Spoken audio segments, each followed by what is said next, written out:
मित्रों, आज हम एक ज्योतिष की नई विधा की ओर आपका ध्यान आकर्षित कर रहे हैं।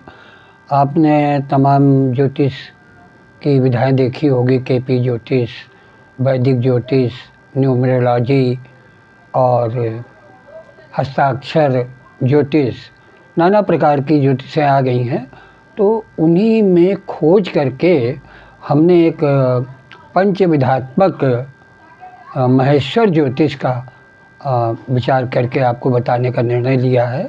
और सर्वप्रथम सभी वैदिक ज्योतिष से जुड़ी हुई हैं, जिसमें कि 12 राशियां होती हैं और 12 ही कुंडली में भाव भी होते हैं।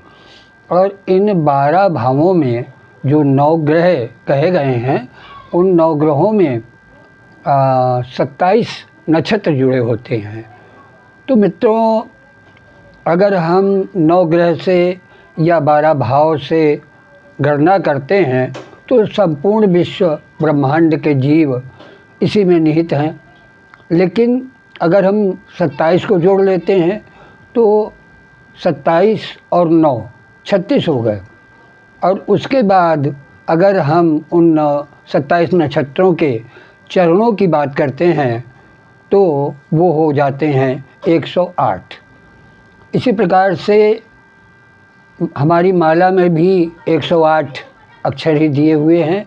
और 108 को जब हम किसी मंत्र को करते हैं तो एक माला पूर्ण होती है। अर्थात हमारे जितने देवी देवता हैं वो इन 9 ग्रहों को अंकित करते हैं, 9 ग्रहों की ऊर्जा को हमें प्रदान करते हैं, उनको अपने अनुकूल करने का रास्ता दिखाते हैं। और उसमें जो जगत के पालनहार भगवान विष्णु कहे जाते हैं, उनके जो अवतार हैं, उनके सारे अवतार इन 9 ग्रहों को स्वरूप हैं। जैसे कि विस्तार में तो नहीं जाऊंगा, राम भगवान को जो हम आजकल अधिक महत्ता है जिनकी, लोग ज़्यादा उनके भक्त हैं।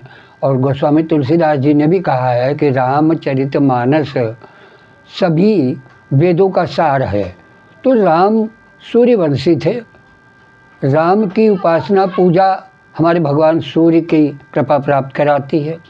इसी प्रकार से लीलाधर कृष्ण चंद्रवंशी थे, उनकी आराधना से हमें चंद्रमा की ऊर्जा प्राप्त होती है। और भी अन्य सभी अवतार, तो समस्त ग्रहों को अपने अनुकूल करने के लिए मेरी सम्मत में तो विष्णु सहस्त्र नाम ही एक संपूर्ण उपाय है। विष्णु सहस्त्र नाम का यदि निरंतर पाठ किया जाए तो सभी ग्रहों की अनुकूलता प्राप्त हो सकती है। अब बात आती है वैदिक ज्योतिष की। वैदिक ज्योतिष में भाव होते हैं, 12 भाव होते हैं। प्रत्येक भाव से हमारे हर रिश्ते का, शरीर के हर अंग का प्रभाव मालूम होता है। उनमें उपस्थित ग्रहों के कारक अकारक, उच्च नीच होने के कारण। लेकिन उन 12 भावों में 5 भाव ऐसे हैं जिनमें यदि ग्रह हैं तो हमेशा हमको लाभ ही देंगे, कभी हमें हानि नहीं प्रदान करेंगे। और उनमें से प्रथम भाव है, प्रथम राशि है मिथुन राशि। तीसरा भाव, काल पुरुष की कुंडली का तीसरा भाव मिथुन राशि। दूसरी है सिंह राशि और वो पंचम भाव कहा जाता है। तीसरी है धनु राशि और धनु राशि के स्वामी गुरुदेव होते हैं, इसका स्थान 9वां है। चौथी है कुंभ राशि और कुंभ राशि के स्वामी शनि हैं, जिनका कि 11वां भाव है। वैसे भी हम कुंडली के तृतीय भाव से परिवार का, भाई बहनों का, पंचम भाव से संतान का, शिक्षा का, और 9वें भाव से भाग्य का, और 11वें भाव से आय व्यय का अनुमान किया करते हैं। मित्रों, सबसे विचित्र बात यह है कि इन राशियों में के जो गुरु हैं, बुध, सूर्य, गुरु और शनि, यही हमें सबसे ज़्यादा प्रभावित करते हैं। शनि का प्रभाव 2.5 वर्ष रहता है। एक राशि से दूसरी राशि में जाने में ये 2.5 वर्ष का समय लेते हैं। और तुम्हारे 19 वर्ष की इनकी महादशा होती है। गुरु लगभग 13 माह का समय लेते हैं और इनकी महादशा 16 वर्ष की होती है। भगवान सूर्य राजा कहे गए हैं, ग्रहों के अधिपति हैं। इनकी महादशा 6 वर्ष की होती है। और जो बुध देव हैं, इनकी महादशा 17 वर्ष की होती है। तो अगर हम इन ग्रहों की अनुकूलता प्राप्त कर ले तो हमारे सारे कष्ट समाप्त हो जाएंगे।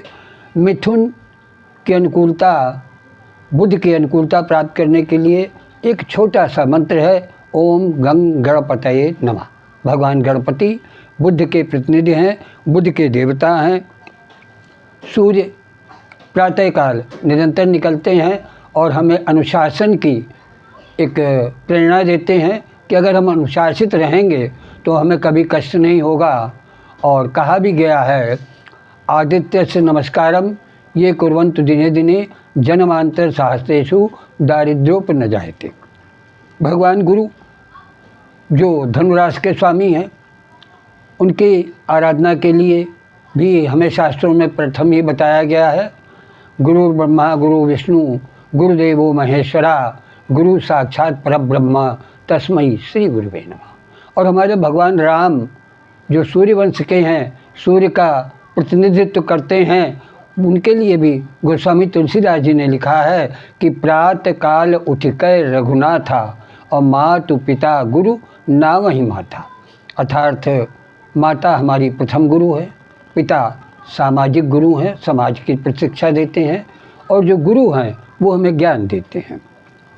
इसी प्रकार से शनिदेव जो कुंभ राशि के स्वामी हैं, वो हमारे न्याय के दाता हैं, दंड के देने वाले हैं, और हमारे प्रारब्ध का अधिकांश फल भी शनिदेव ही देते हैं। इन्हीं बातों के साथ मित्रों आज की बात हम समाप्त करते हैं।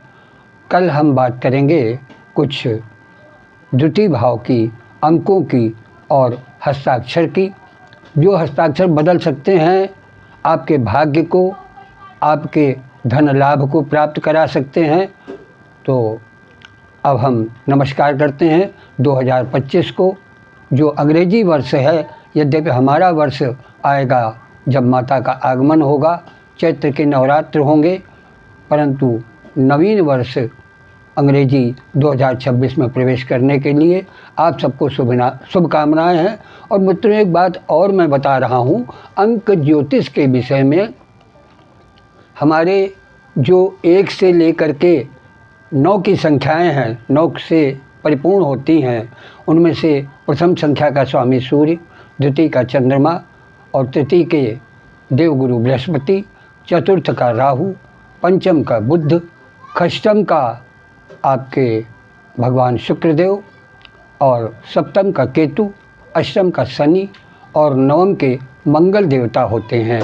तो आप अपनी डेट ऑफ बर्थ को जोड़ करके, यदि उसमें अपने जन्म का वर्ष न जोड़ करके 2026 की संख्याओं को जोड़ें और सबको जोड़ लें, तो आपको पता चल जाएगा कि अगला वर्ष 2026 आपके किस ग्रह का प्रतिनिधित्व करता है और कौन से उपाय करने चाहिए।